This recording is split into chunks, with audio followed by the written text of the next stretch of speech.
Every man thinks he's iron, until the fire touches him. The cell beneath the magistrate's court in Shadizar smelled of everything that despair produces when it has been given sufficient time and insufficient ventilation: damp stone, old iron, the particular sourness of men who have stopped expecting rescue.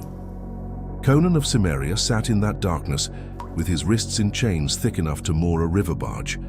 And he did not pray, and he did not weep, and he did not construct the elaborate internal negotiations with fate that lesser men conduct when the walls close in. He sat with the patience of a predator in a trap, not accepting the trap, but conserving every grain of strength for the singular moment when the trap offered a seam.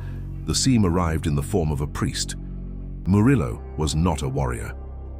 He was something the civilized world produces in abundance, and the wilderness produces not at all. A man of intelligence and ambition, and absolutely no practical capacity for the violence his ambitions kept generating the need for. He came to Conan's cell with a proposition stitched together from equal parts desperation and calculation, and Conan listened with the still, measuring attention of a man who has learned that the most dangerous offers always arrive from the most frightened mouths. The priest Nabonidus, the Red Priest they called him, a title earned not through devotion but through the particular pigment that his methods left on everything they touched, had accumulated enough leverage over Murillo's life to end it at his convenience. Documents, witnesses, the machinery of civilized destruction, which is quieter than the barbaric kind and considerably more thorough.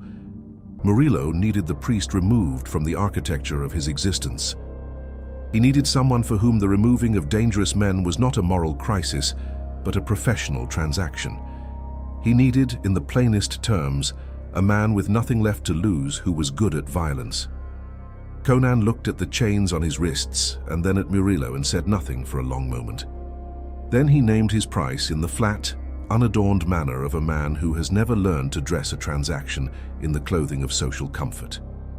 The price was freedom, not the abstract freedom that philosophers discuss in warm rooms, but the immediate, physical, specific freedom of a man walking out of a cell under his own authority with no pursuing boots on the cobblestones behind him. Murillo agreed. And Conan, who understood men with the same practical precision he understood terrain, noted the specific quality of that agreement, the speed of it, the relief beneath it, and filed the observation in the part of his mind that does not forget. The chains came off before dawn, and Conan moved through Shadizar's back streets with the low, ground-covering stride of something that has been briefly contained and is now recalibrating its understanding of available space. The Red Priest's house rose from its district like a deliberate statement: stone where neighbors used wood, height where neighbors sprawled, the architectural vocabulary of a man communicating his separateness from the ordinary consequences that governed ordinary lives. The walls were high, the gates were iron. 2 guards occupied the entrance with the bored competence of men who had been hired for their size, and had, over years of uneventful employment, allowed that size to substitute for alertness. Conan did not approach the gate. He went over the eastern wall at its lowest point, and what waited in the courtyard below was the first indication that the evening was going to require a more comprehensive investment than the simple transaction Murillo had described. 3 men, not the decorative guards at the front, but something harder and more purposeful, men who moved with the angular, weight-forward posture of those for whom violence is not a last resort, but a first language. They had been placed, not stationed. Someone had anticipated approach from this direction and had prepared accordingly. The nearest man turned at the sound of Conan's landing and opened his mouth to produce an alarm that never arrived. Conan crossed the distance between them in the time it takes a candle flame to gutter in a draught, drove his forearm across the man's throat with the full commitment of his forward momentum, and felt the larynx buckle under the impact like green wood under an axe. The man went down clutching at his own neck with the bewildered urgency of someone discovering that breathing, which has always been automatic, has suddenly become a project requiring total concentration.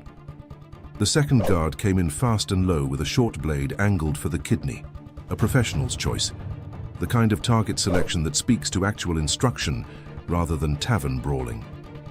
Conan turned his hip to shed the angle, caught the knife wrist at the apex of its extension, and applied leverage in the direction the joint was never designed to travel. The sound the elbow produced was brief and absolute, a single crack that silenced the guard's aggression as completely as a sentence ended by a period. Conan used the collapsing body as a pivot point, drove his heel into the third man's sternum with the force of a man who understands that the rib cage, for all its architectural ambition, is ultimately just calcium and faith, and that faith, properly struck, surrenders.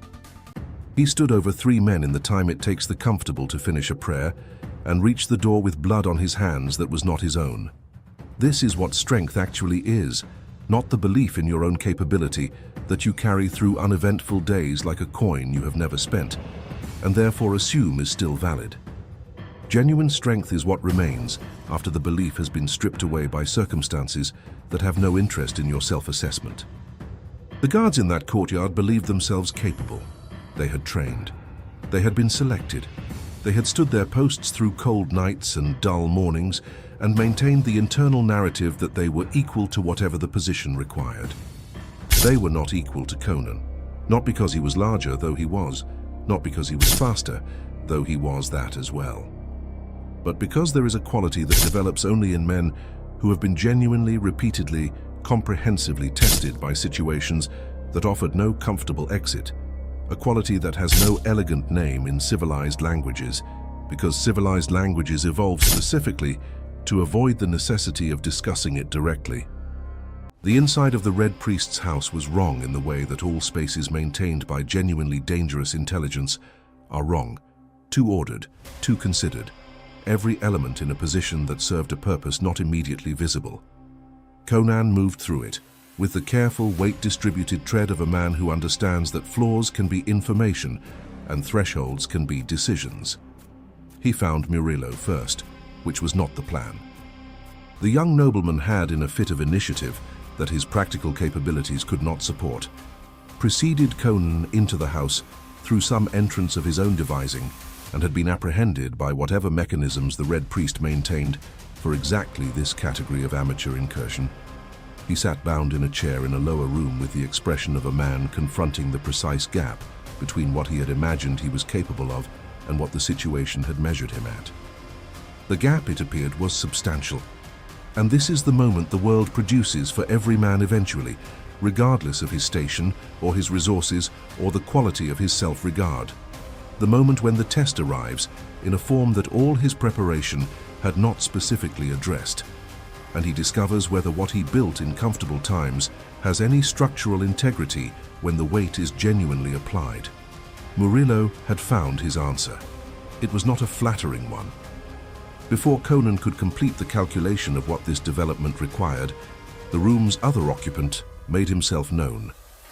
Nabonidus, the Red Priest himself, emerged from the shadows at the room's far end with the unhurried composure of a man in his own domain, which this was, addressing a problem he had anticipated, which he had. He was not what his title suggested.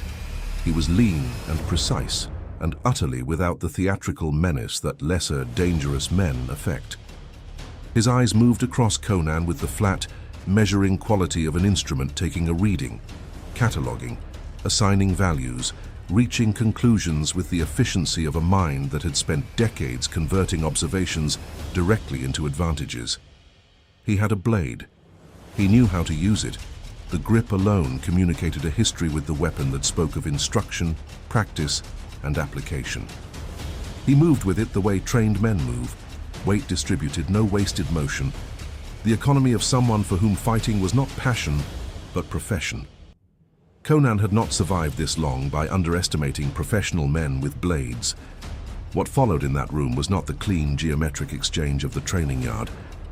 It was close and brutal, and conducted in the compressed space between two pieces of heavy furniture, which eliminated the advantage of Conan's reach and required him to work in the cramped, grinding register that favors not the strongest man, but the one most willing to accept damage in exchange for position. The priest was fast and precise, and cut Conan twice across the forearm before the Cimmerian managed to close the distance to where technique becomes irrelevant and the simple physics of mass and will take final authority. He got his hands on Nabonidus, and once he did, the Red Priest's considerable advantages ceased to be advantages. The priest hit the stone floor with a force that removed the question of further resistance from the evening's agenda. Conan stood in the silence that followed, with blood tracing the topography of his forearm, and the flat, steady breathing of a man who has moved through the worst of a thing and arrived at its far side. He looked at Murillo in his chair, and at the priest on the floor, and at his own hands, and felt nothing that required examination. He cut Murillo free without ceremony and walked to the door. Here is the truth that every comfortable man pays eventually to learn, whether he chooses the tuition or not. You do not know what you are made of until the making is tested by something that does not care about your history or your intentions or the story you have constructed about your own capability. The test is not interested in potential. It is interested only in what you actually produce when production is required, under conditions you did not select and cannot negotiate. Conan had been tested in that cell, tested in that courtyard, tested in that room against a man who was genuinely dangerous and had prepared the ground and still found himself looking up at stone. He had not passed those tests because he was exceptional. He had passed them because he had never, not once in his entire life, allowed himself the lethal luxury of believing that tests would not come. They always come. And if you believe, even for a single comfortable season, that you are prepared for them simply because you have not yet been genuinely failed by yourself, then what waits for you in the next room makes the Red Priest's house look like an evening's mild inconvenience, because Conan's next trial would not take place in a house or a city, or anywhere that walls and roofs provide even the illusion of containment. It would take place in the open dark, where the only thing between a man and what hunts him is the absolute truth of what he actually is.